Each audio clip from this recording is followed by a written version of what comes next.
बॉलीवुड ने बड़ी प्लानिंग से ये लाइन सेट की है। एक लाइन में साहब बहुत कुछ कह दिया उन लोगों ने, भगवान श्री कृष्ण पर लांछन लगा दिया एक लाइन से।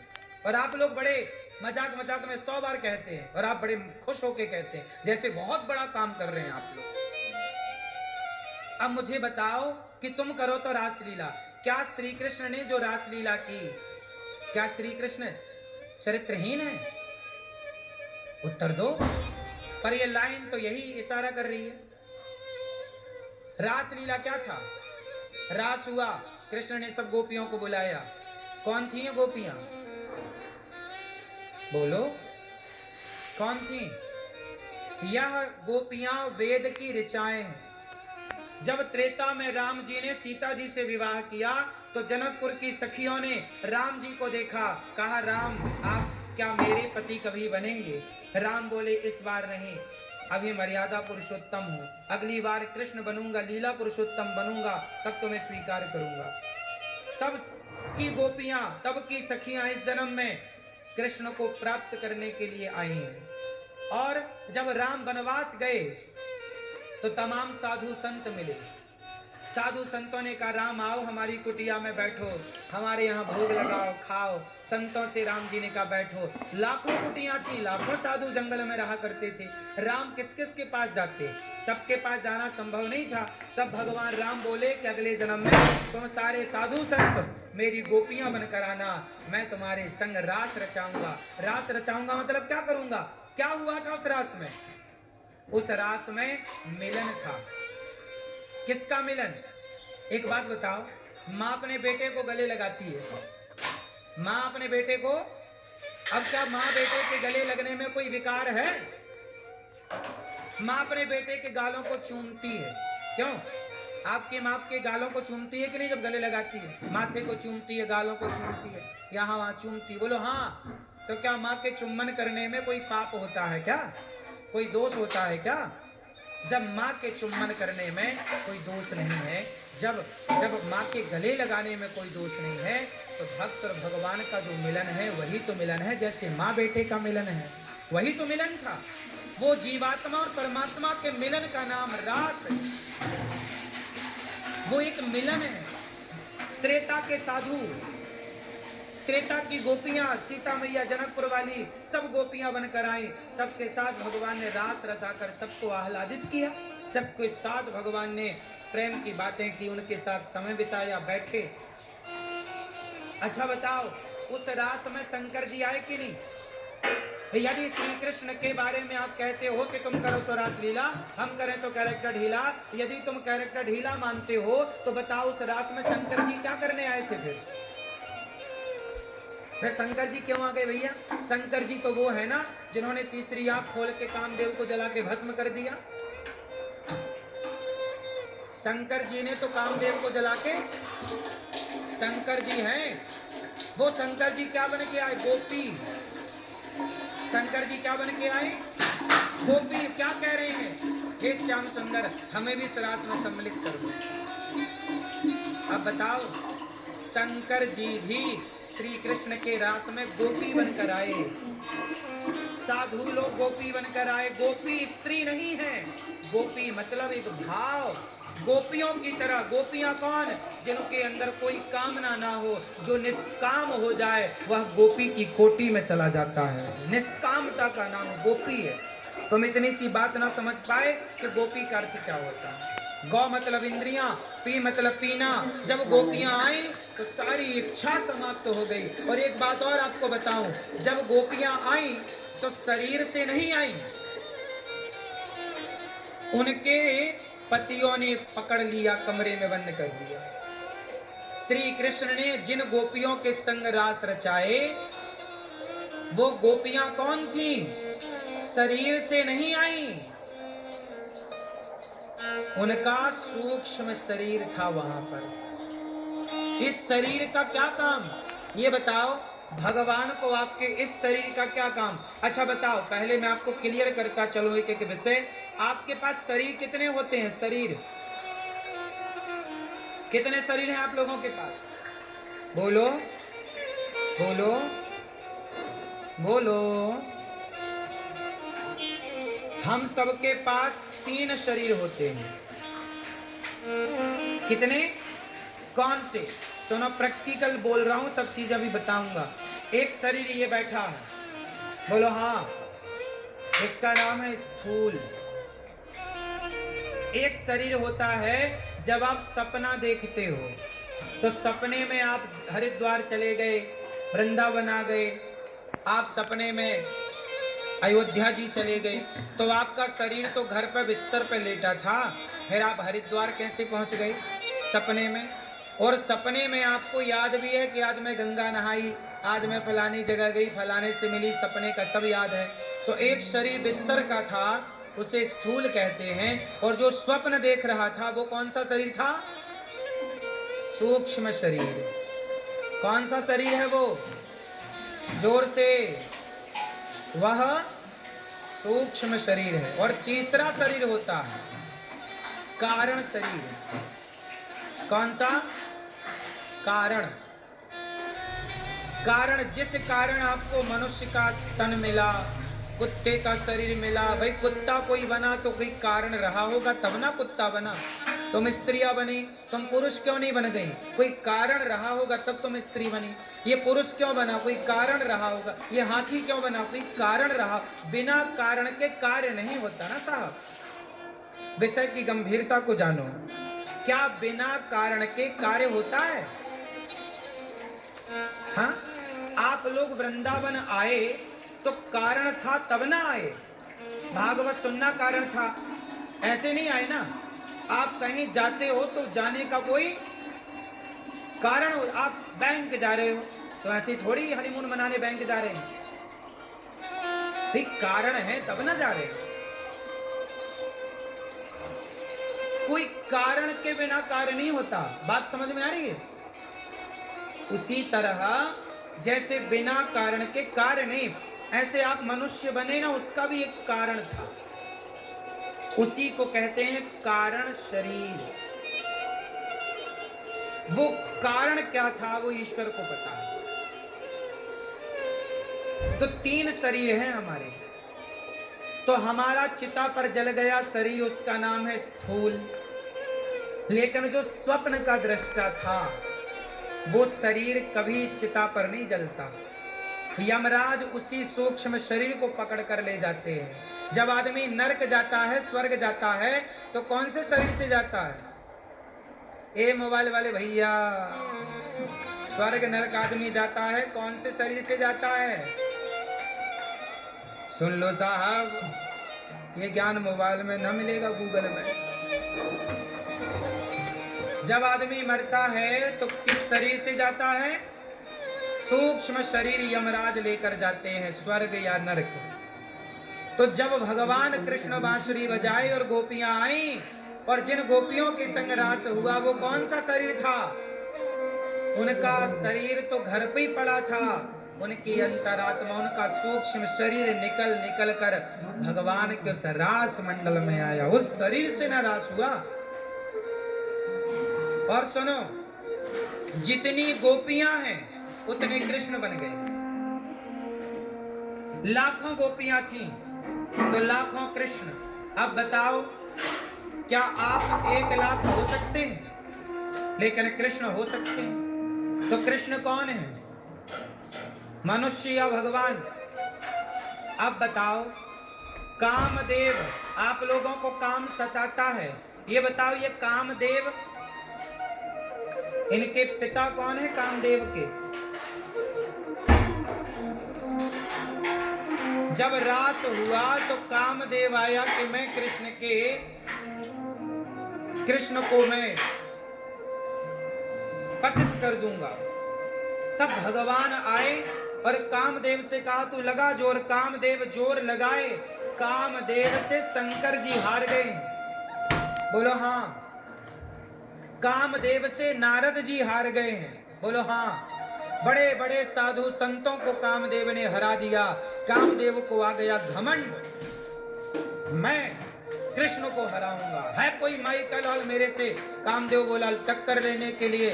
तब भगवान बोले कि इसका घमंड तोड़ना पड़ेगा। जैसे इंद्र का अभिमान तोड़ा भगवान ने गिरिराज उठाकर, जैसे रावण का अभिमान तोड़ा, उसकी लंका जलाकर मारकर भगवान सबका घमंड तोड़ते हैं। ये जो रास हुआ, ये केवल कामदेव के अभिमान को तोड़ने के लिए रास लीला की गई थी।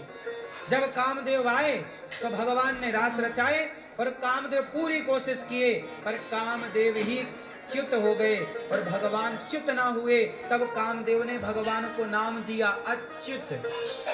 तब से भगवान श्री कृष्ण का एक नाम पड़ा अच्युतम केशवम कृष्ण दामोदरम। आप सब गाते हैं अच्युत, तो भगवान श्री कृष्ण का एक नाम क्या पड़ा? अच्युत। ये नाम कामदेव ने दिया। तब कामदेव शरण में आए कि प्रभु मैं हार गया, आप जीत गए, मुझे स्वीकार करो। तब भगवान कृष्ण ने कामदेव को पुत्र के रूप में स्वीकार किया और श्री कृष्ण के जो पहले पुत्र हुए उनका अवतार कामदेव ही है। पहले पुत्र प्रद्युम्न कामदेव के ही अवतार हैं। उनका विवाह रति से हुआ था। तो कामदेव के बाप हैं भगवान। कामदेव के बोलो बाप है ये।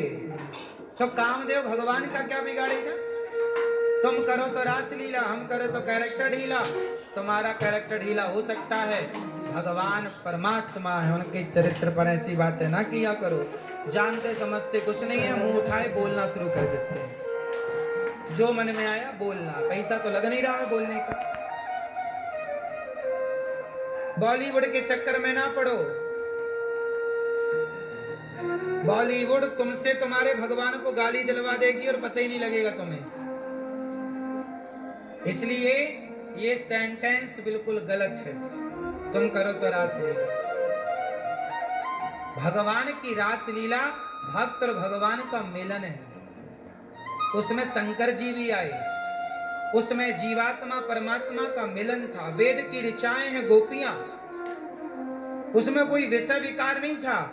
आप ये बताओ, आप सब गीत गाते, आरती में गाते हो विषय विकार मिटाओ, पाप हरो देवा, स्वामी कष्ट हरो देवा, श्रद्धा भक्ति बढ़ाओ, श्रद्धा प्रेम बढ़ाओ, संतन की सेवा।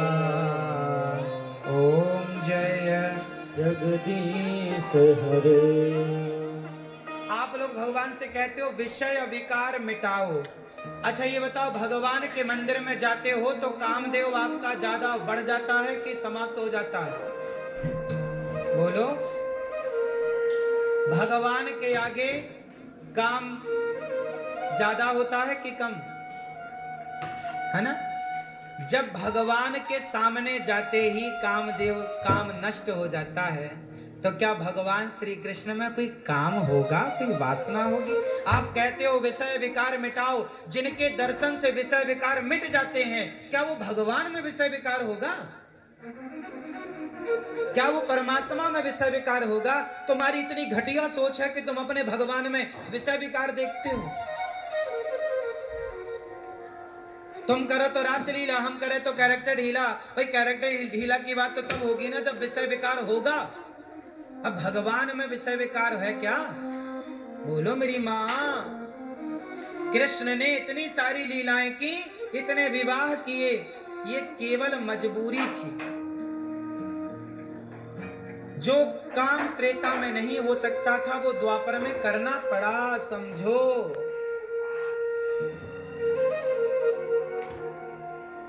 वो भगवान है भाई, भगवान कामदेव। करोड़ों करोड़ों कामदेव पैदा कर सकते हैं भगवान। कामदेव एक चुटकी बजाएंगे तो 1 लाख कामदेव पैदा हो जाएंगे। ये जो कामदेव तुम सबको सता रहा है, हम सबके खोपड़ी पे नाच रहा है, ये कामदेव ऐसे करोड़ों भगवान पैदा कर देते हैं। और एक चुटकी बजाएं तो ऐसे करोड़ों कामदेव नष्ट हो सकते हैं।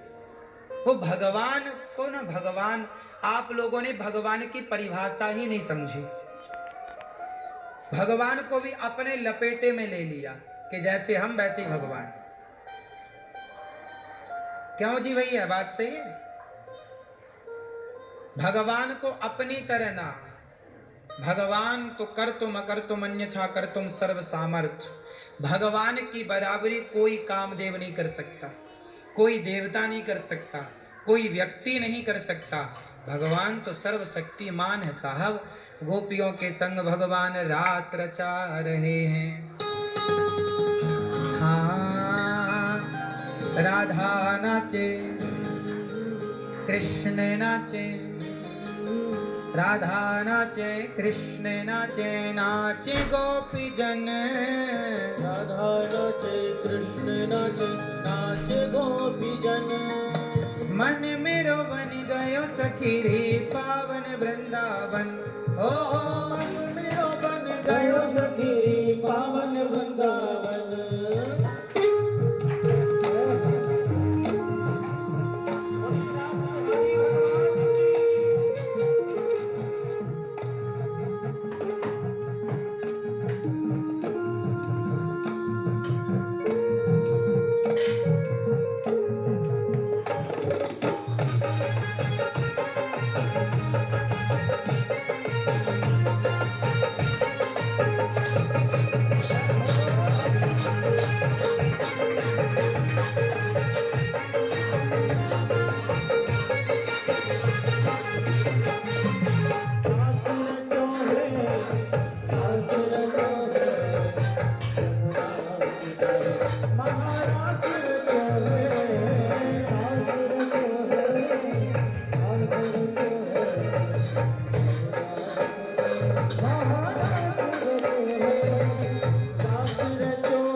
देखो राधा नाचे।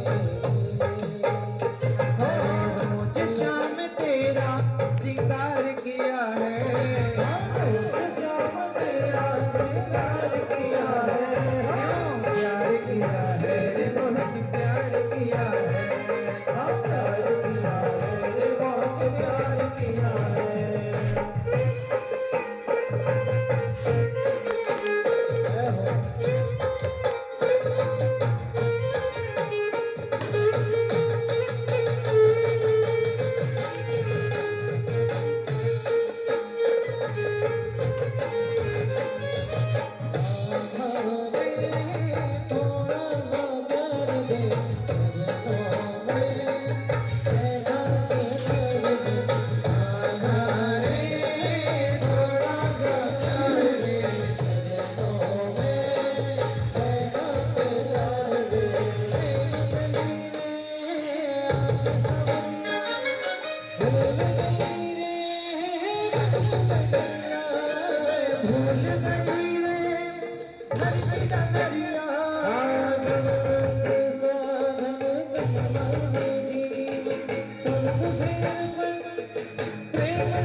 बोलिए रास रासेश्वर भगवान भगवान की जय।